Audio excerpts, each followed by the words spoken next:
Nah, kali ini kita akan melakukan praktikum pembuatan yogurt dengan 3 bahan dasar susu yang berbeda. Yang pertama ini ada susu skim, kemudian yang ini ada susu murni, dan yang ini ada susu full cream. Kemudian ini ada yogurt plain, ada air secukupnya, ada panci, ada neraca digital, dan juga aluminium foil.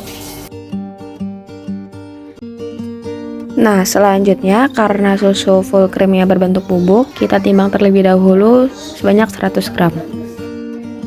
Kemudian ditambahkan air sebanyak 100 ml. Kemudian panaskan pada api yang kecil, lalu aduk hingga merata. Setelah dipanaskan, suhu dijaga selama 15 menit pada derajat 87 derajat Celcius. Nah, setelah 15 menit, kemudian diangkat dan didinginkan pada air dingin hingga suhu susu menjadi 40 derajat Celcius. Setelah susu dingin, kemudian tuangkan pada wadah yang telah disiapkan dan tambahkan 50 ml yogurt plain pada susu tersebut. Kemudian setelah ditambahkan, diaduk hingga rata dan diberi tutup dan label sesuai nama dengan susu yang telah digunakan. Lapisi wadah dengan aluminium foil dengan tujuan mengurangi adanya kontaminasi pada yogurt. Percobaan kedua membuat yogurt menggunakan susu murni cair sebanyak 100 ml yang kemudian dituangkan pada wadah panci, kemudian dipanaskan. Sama seperti percobaan pertama, susu dipanaskan pada suhu 87 derajat selama 15 menit. Kemudian direndam pada air dingin hingga suhu turun menjadi 40 derajat Celcius.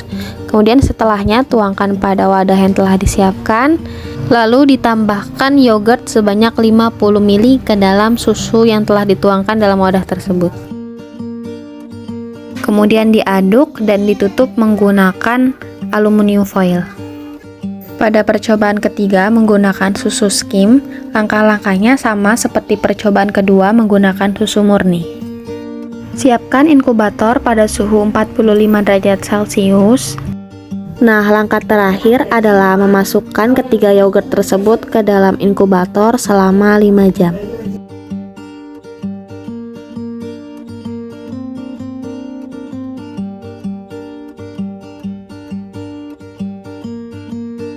Setelah 5 jam kemudian dikeluarkan dan didinginkan selama beberapa menit.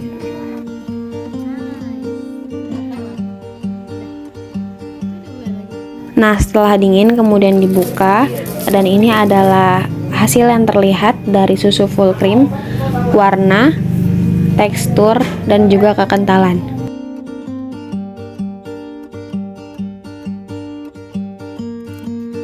Nah, kalau ini adalah hasil yang terlihat dari pembuatan yogurt menggunakan susu skim.